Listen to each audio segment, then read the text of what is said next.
हाँ तो भाइयों और भाइयों की छोटी छोटी छोटी छोटी बहनों and all my little champs to our last lecture and we are done with CACET. I am not going to take more than 20 minutes to finish off this chapter. 5 मिनट अपन एक दूसरे से बात करेंगे एंड वी आर डन. सुबह का time होने आ गया है, 5 बजने आ गई है भैया. अब 5 तो नहीं, 5 साढ़े 4 बजने आ गई होगी. अब छोटा सा है, ये भी आपको सारे आते ही. मैंने सिर्फ आपको एक पर्पसफुली ब्रेक देना था, एक ही लेक्चर बड़ा नहीं करना, बात भी हो जाती.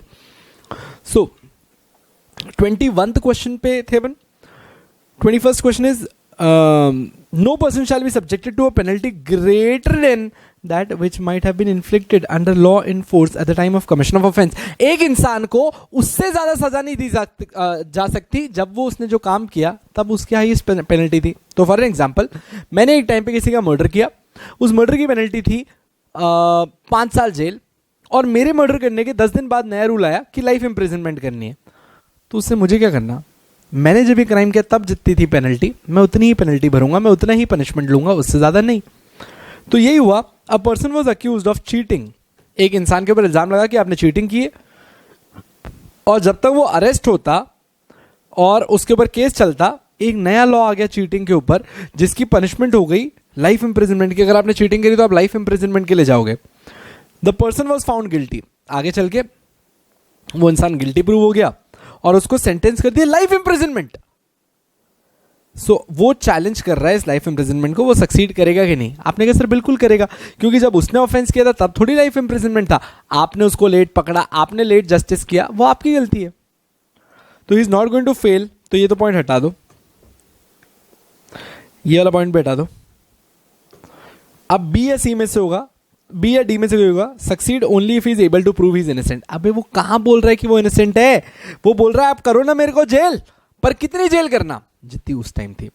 ही will succeed because the punishment for cheating was not life imprisonment when he committed it. खत्म question.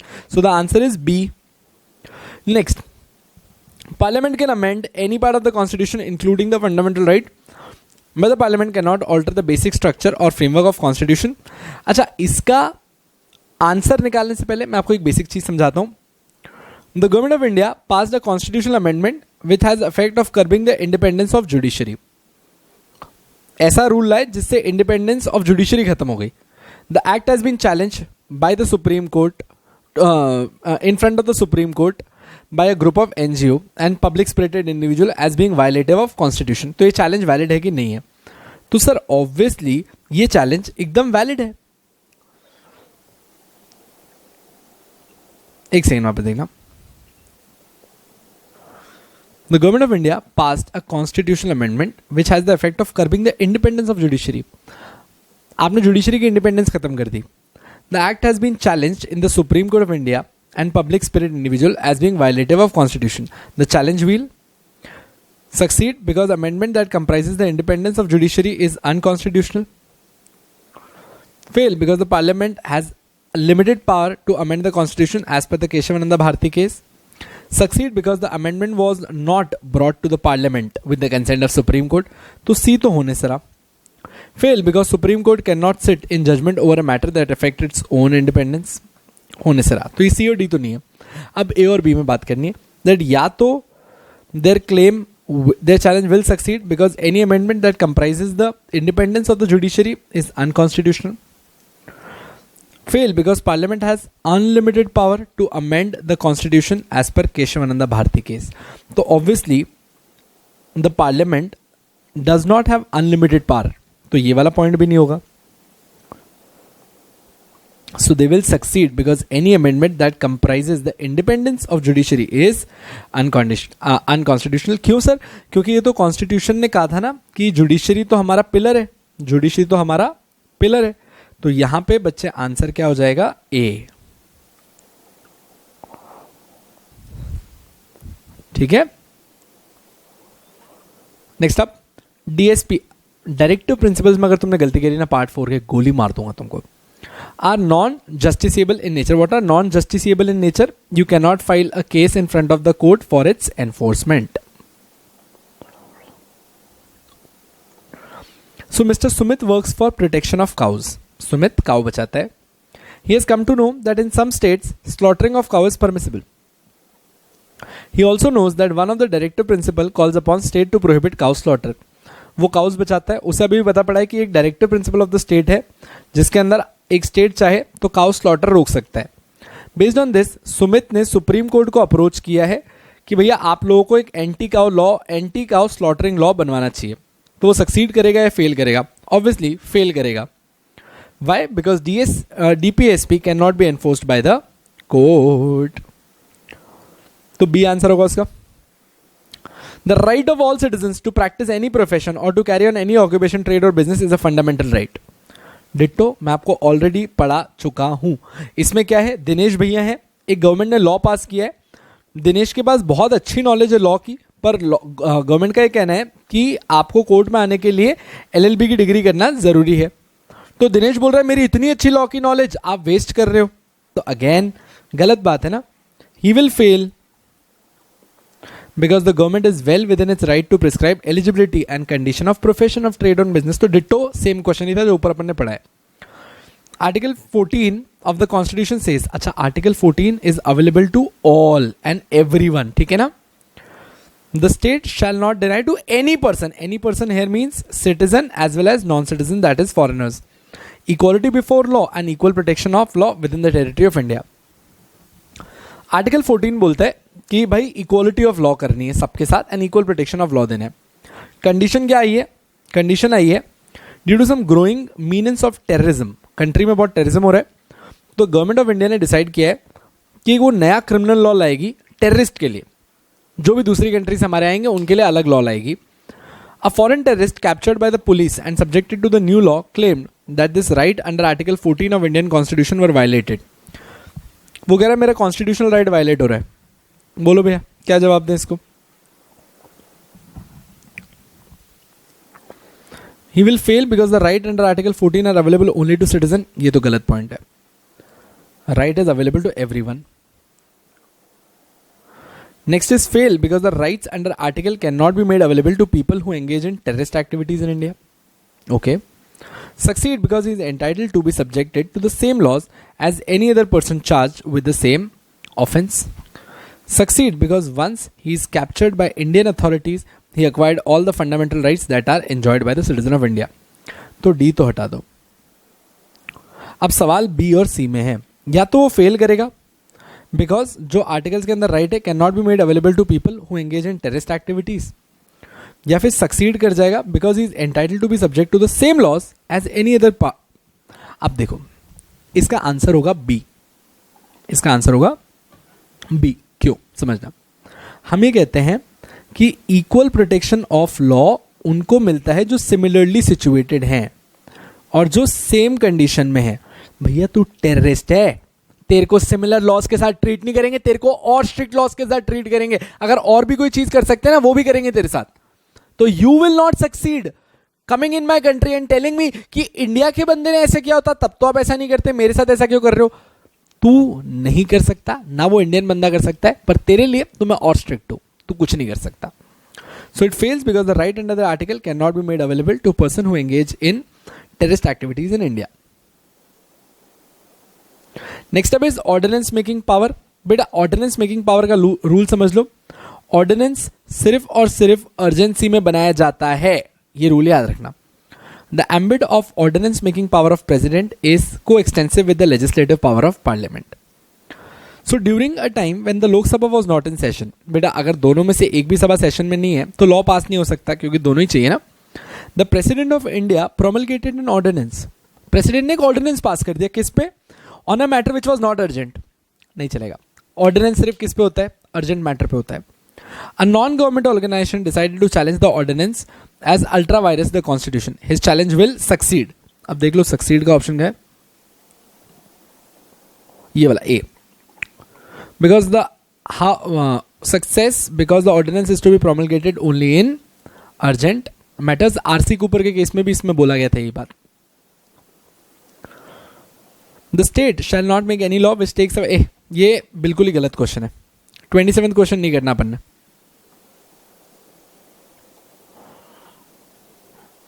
Now next up, there shall be a council of minister with the prime minister at the head. Council of minister होना चाहिए जिसमें prime minister head है, ये line तो बिल्कुल सही है, जो प्रेसिडेंट को एडवाइस करेगा, और president shell in exercise of his function act in accordance with such advice. तो काउंसिल ऑफ मिनिस्टर होना चाहिए जिसके हेड प्राइम मिनिस्टर होंगे, वो एडवाइस करेंगे और प्रेसिडेंट को उनकी बात माननी है। तो भैया the Lok Sabha general election 1996 did not give any party a clear majority. 1996 के इलेक्शन हुए और कोई भी क्लियर अथॉरिटी नहीं मिली, and various political parties in their individual capacity and is association with other parties staked claim with the president. तो अलग अलग पार्टीज प्रेसिडेंट के पास आ गई कि हमको गवर्नमेंट बनानी है। So the president had to invite one such party और ग्रुप टू फॉर्म गवर्नमेंट। तो वो किसको इनवाइट करेगा पहले? सो ही वाज इसको किसको करना है decide, bound to follow the advice of the outgoing prime minister. Is he bound to follow the advice of the outgoing prime minister? No, he is not bound. Free to exercise his discretion in such situation. Okay, ये point अच्छा लग रहा है। Bound to consult chief justice of India से तो बात ही करने की बात नहीं आती भाई, पॉलिटिकल मैटर चल रहा है। Bound to invite the single largest party to form the government, नहीं, सिंगल लार्जेस्ट पार्टी नहीं चाहिए क्योंकि किसी की बहुमत नहीं है। तो he is free to exercise his discretion in the situation. तो बी हो जाएगा इसका answer. An agreement enforceable by law is a contract. अब ये तुमको ऑलरेडी आता है। Mister A and B, father of minor boy P and minor girl Q. Mister A and mister B. Mister A किसके father है? Boy के। Mister B किसके father है? गर्ल के। एग्रीमेंट कर रहे हैं कि बच्चे शादी करेंगे आगे चल के। अरे it's a social agreement, not a contract. Mister B later refuse to honour this agreement. आगे चल के इसको अक्कल आ गई, तो ए ने डिसाइड किया है कि वो बी की बीवी को बी के ऊपर और बी की बेटी के ऊपर केस करेगा। Mister A will obviously fail because the agreement between them is not a contract. खत्म। ये पीछे लिखा है fail because mister A should have filed case against B Q with miss P, mister P and not alone as mister P has also suffered loss. That it's not a contract. Legal principle, all contracts are contracts if they are made by free consent of the parties for who are competent to contract for lawful consideration and with lawful object. So A was planning to sell his property to B. A वैसे ही सोच रहा था कि वो अपनी property B को बेचेगा, पर B को ये बात पता नहीं थी। Since B was interested in the property, तो उसने उसको डराया कि मैं तेरे बच्चे को मार दूंगा if A did not enter into an agreement to sell the property to B. ठीक है भैया। तो ए बी ने कोर्जन करके ए को एग्रीमेंट में एंटर किया। The price at which the agreement to sell was agreed upon was much more than the expectation of A. अरे ए वैसे ही बी को प्रॉपर्टी बेचना चाहता था और बी ने इसको डरा के और महंगे में खरीद ली प्रॉपर्टी बेवकूफ ने। Once the agreement was signed, B को पता पड़ा कि ए तो वैसे भी इंटरेस्टेड था ये प्रॉपर्टी बेचने में बी को, और उल्टा एक लोअर प्राइस पे। पर देखो आगे क्या हुआ। A later refused to execute the sale deed and claimed that the contract between the parties was not valid. पर A ने आगे चल के मना कर दिया कि नहीं, चाहे तू ज्यादा पैसे दे रहा है मेरे को नहीं देना आप, तेरे को मेरा मन खट्टा हो गया। Can he do this or not? Yes, he can do this. A aggrieved party है, voidable contract था, तो कर सकता है ना। तो यहां पे ये तो होने से रहा, ये भी होने से रहा। ऑब्जेक्ट तो लॉफुली था, तो आंसर होगा B because the consent of A for the agreement to sale was not a free consent. So answer becomes B. 32. A person who is usually of unsound mind but occasionally of sound mind may make a contract when he is of sound mind. Yes. तो जब वो sound mind का होगा तो वो कौन सा contract करता है? वैलिड कॉन्ट्रैक्ट करता है। सो मिस्टर जमाल एक ल्यूनेटिक असाइलम में रहते हैं, पागल खाने में रहते हैं, जो टाइम टाइम पे साउंड माइंड के हो जाते हैं और टाइम टाइम पे अनसाउंड। जमाल ने एक कॉन्ट्रैक्ट में एंटर किया जब वो साउंड माइंड में था, ऑन हैविंग सफर्ड लॉसेस, और बाद में साले को हुए लॉसेस। उसने चैलेंज किया इस कॉन्ट्रैक्ट की वैलिडिटी को, ये बोलते हुए कि मैं तो वैसे ही अनसाउंड माइंड का हूं और रहता भी पागल खाने में हूं, तो मेरा कॉन्ट्रैक्ट की क्या वैल्यू? डिसाइड करो भैया। सर इसका आंसर ए होगा, क्योंकि जब उसने एग्रीमेंट किया था तब माइंड साउंड था, बात खत्म, देखने ही नहीं दूसरे। बहुत ही बढ़िया। अब ये नेक्स्ट क्वेश्चन है आपके सामने, ये क्वेश्चन मैं चाहता हूं आप खुद करो, वापस से देखना, वो ही है। A person who is usually of sound mind but occasionally of unsound mind may not make a contract when he is of unsound mind. इसका मतलब अगर आपने दारू पी हुई है तो आप कॉन्ट्रैक्ट मत करना, वो वैलिड नहीं माना जाएगा। तो यहाँ पे क्या हुआ है मैं आपको डायरेक्ट बता देता हूँ, इस केस के अंदर कुछ भी नहीं है भैया। अनिमेश एक पार्टी में गए जहां उनको पता है बिजनेस पार्टी थी और उनको कॉन्ट्रैक्ट साइन करना है, पर वहां उसने बहुत दारू पी ली, साइन कर लिया और कुछ ऐसे कॉन्ट्रैक्ट साइन कर लिए जो उसके अगेंस्ट थे। Mister Animesh and therefore he challenges the validity of the contract. आगे चल के वो कॉन्ट्रैक्ट की वैलिडिटी चैलेंज कर रहा है, तो विल ही फेल और will he succeed? So he is going to succeed. सही है, इसका आंसर है B, because he was temporarily of unsound mind because of his drunk state. और यही रूल कहता है कि because he was drunk contract valid नहीं माना जाएगा। सर तो ड्रंक वाले कॉन्ट्रैक्ट्स में क्या किया जाता है? बेटा याद रखना, अगर आपने कोई कॉन्ट्रैक्ट ड्रंक थे तब किया है तो उसको जब आप ठीक हो जाते हो तब उसको रेटिफाई करना पड़ता है, तभी वो कॉन्ट्रैक्ट वैलिड होता है, वरना वो वैलिड नहीं होता।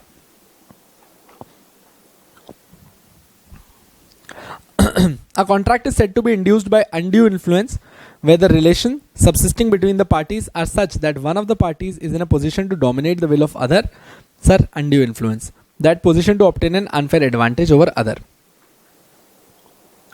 तो मिस्टर अश्विनी पप्पा है, having advanced money to his son, उन्होंने अपने बेटे को कुछ पैसे दिए, भुवन नाम का लड़का था। ड्यूरिंग हिज माइनॉरिटी, वो जब बच्चा था तब पैसे दिए।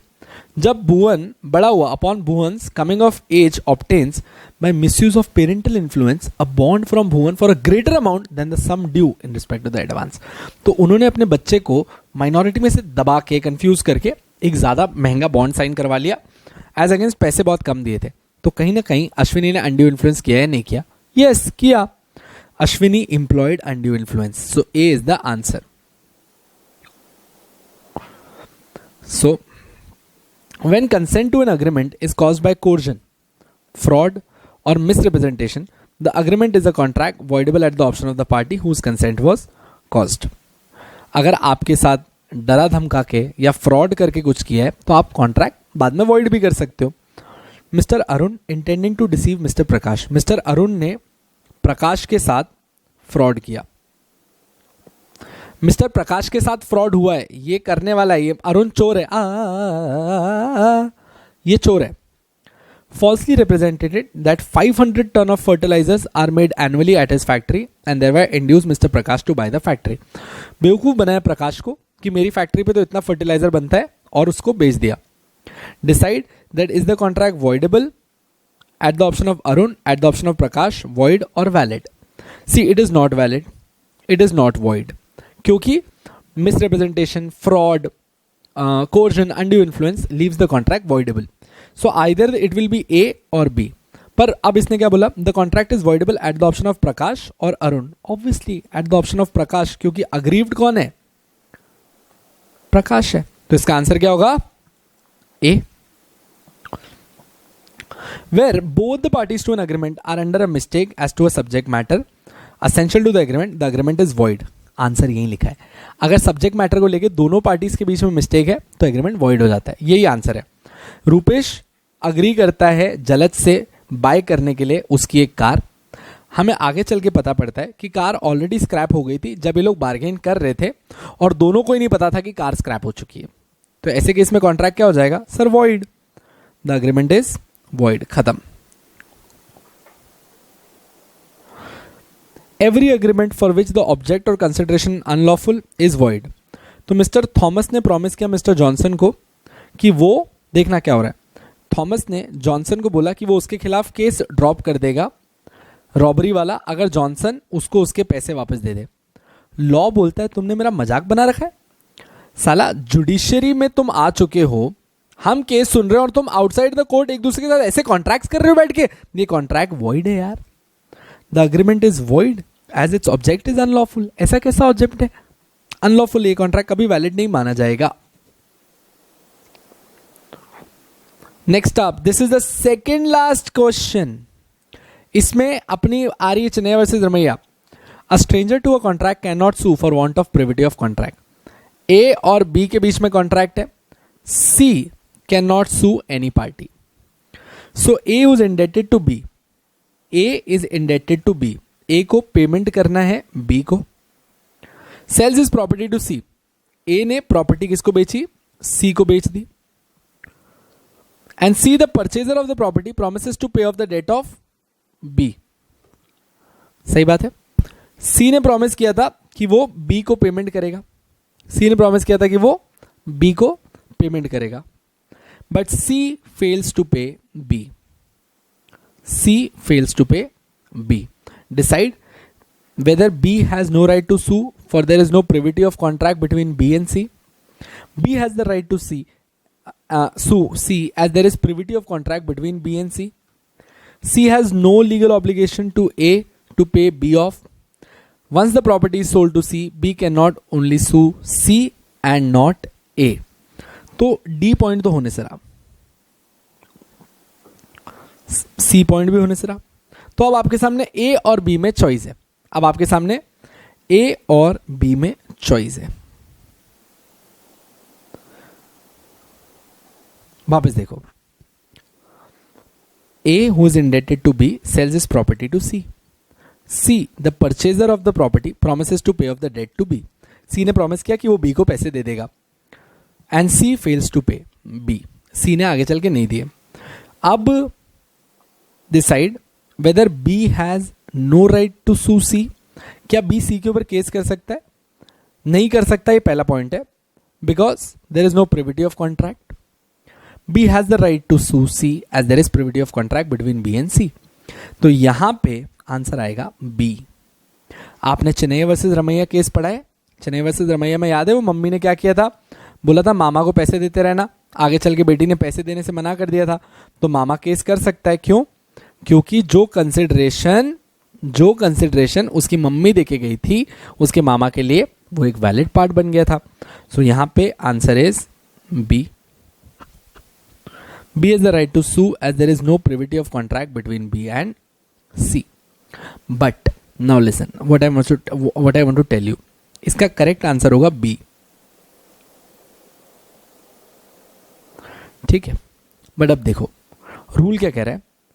आपको प्रिंसिपल क्या लगाने का बोला, a stranger to a contract can not sue for want of privity of contract. A who is indebted to B sells his property to C and the C the purchase of the property promises to pay off the debt to B. यहां पे क्योंकि सी ने promise कर दिया कि वो B को पे करेगा, तो यहां पे कहीं पे भी अब ये लोग स्ट्रेंजर नहीं रहे, इसीलिए ये लोग केस कर पा रहे हैं. अगर यहां पे इसने कहीं भी ऐसा नहीं लिखा होता कि मैं सी को पे करूंगा तो फिर इसका आंसर ए होता. पर अभी क्योंकि उसमें एग्रीमेंट में लिखा हुआ है that he is going to pay C, इसीलिए इसका आंसर बन जाता है बी. Pretty simple.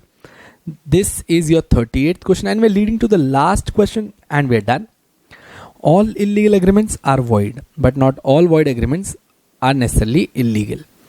देखो जो चीज इलीगल है वो वॉइड तो होगी ही, पर जो चीज वॉइड है वो जरूरी नहीं है कि इलीगल हो ही हो. So A had borrowed 1000 from B to buy a pistol to shoot C. एक सेकंड देखना. ए ने 1000 रुपए बी से उधार लिए कि उसको पिस्टल खरीदनी है सी को शूट करने के लिए, which he did. He however failed to repay B. उसने सी को उड़ाया भी पर वो बी को पैसे ही नहीं दे रहा. अब बी डिसाइड कर रहा है कि वो अपना पैसा रिकवर करेगा केस करके. अब ये जानना है कि ए और बी के जो बीच में एग्रीमेंट था वो वॉइड है, वैलिड है, इलीगल है, क्या है. तो decide the contract between A and B is illegal. ये पॉइंट मेरे को सही लग रहा है. देखते हैं क्या सही आंसर होगा. The contract between A and B will be illegal only if it establish that B was aware of the purpose at the time of the borrowing. आपने क्या बोला कि contract between A and B will be illegal only if it establish that B was aware of the purpose. The contract between A and B is void but not illegal. ये point तो हटाई दो. The contract between A and B is valid की तो बात ही नहीं है. तो अब आपके सामने A और B ऑप्शंस हैं. मैंने आपको बताया था, याद करो rule, that collateral agreements to illegal agreements are also illegal until proven otherwise. तो बेसिक assumption क्या कहता है कि इलीगल एग्रीमेंट के बगल में क्या हुआ एग्रीमेंट भी इलीगल होता है. तो ये क्या बोल रहा है, the contract between A and B will be illegal only if it establish that B was aware. उल्टा, the contract between A and B will not be illegal only if it establish that B was unaware of the purpose, क्योंकि ये establish करने की जरूरत ही नहीं है. The basic rule is that all contracts collateral to illegal are illegal contracts. So the answer will be A. The contract between A and B is illegal क्योंकि A ने बोरो किया था B से to buy a pistol to shoot C which he did. तो यहाँ पे A को पता था, हम ये अज्यूम कर रहे हैं, तो आंसर A हो जाएगा. ठीक है एकदम. बच्चों, आपका और मेरा CSCET का सफ़र यहाँ समाप्त होता है. उम्मीद करता हूँ आप लोग को बहुत अच्छा लगा होगा. उम्मीद करता हूँ कि कभी कभार मैंने आपको डांट दिया होगा तो you would have forgiven us and way very sorry यार अगर आपको कभी डांटा तो. एज एन अगेन मैं हमेशा आपको बोलता आया हूँ और आगे भी बोलता रहूँगा दैट आप लोगों को हम लोग स्टूडेंट्स नहीं एक्चुअली फैमिली की तरह ही देखते हैं. एंड ट्रस्ट अस, आप लोग जेन्युइनली एक फैमिली हो हमारे लिए. A family which we actually can't see but you guys can see. I feel you are more blessed. We miss you. हम लोग मतलब लिटरली मतलब मैं कितनी बार सर को बोलता हूँ that we crave many times कि हमारे स्टूडेंट्स हमारे सामने हो, हम वही पुरानी वाली मस्तियाँ करें. मतलब you know for a teacher in front of their you know his students we are stars. हम बहुत खुश होते हैं, हमारे बच्चे हमें इतना लुक अप टू करते हैं. We feel very happy.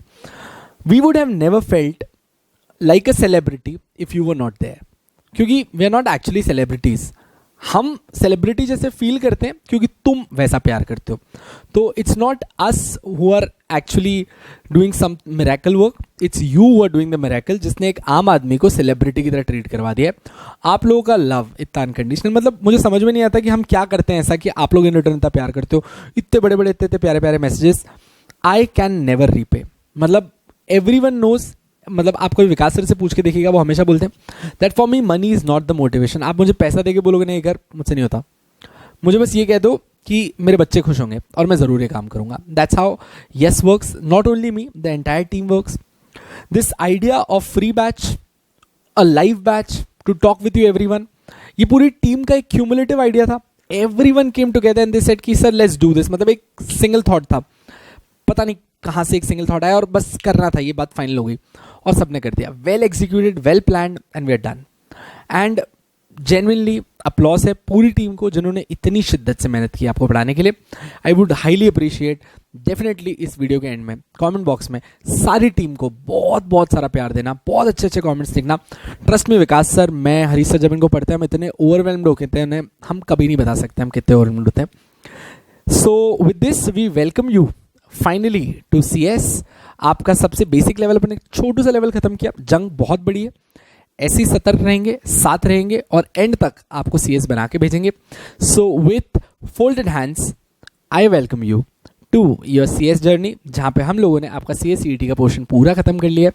I hope आपको बहुत अच्छे समझ में आया. ढेर सारे MCQs है टेलीग्राम पे, हर जगह पे. तो बच्चों इसी तरीके से पढ़ते रहना, इसी तरीके से बढ़ते रहना.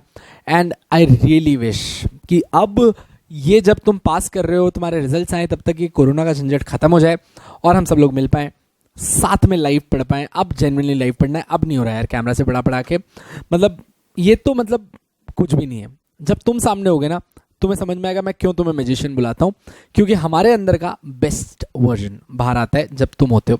So thank you so much guys. I think मैंने आपको ज़्यादा टाइम ले लिया हो तो क्षमा चाहूँगा. इसी तरीके से अपना प्यार बनाए रखिएगा.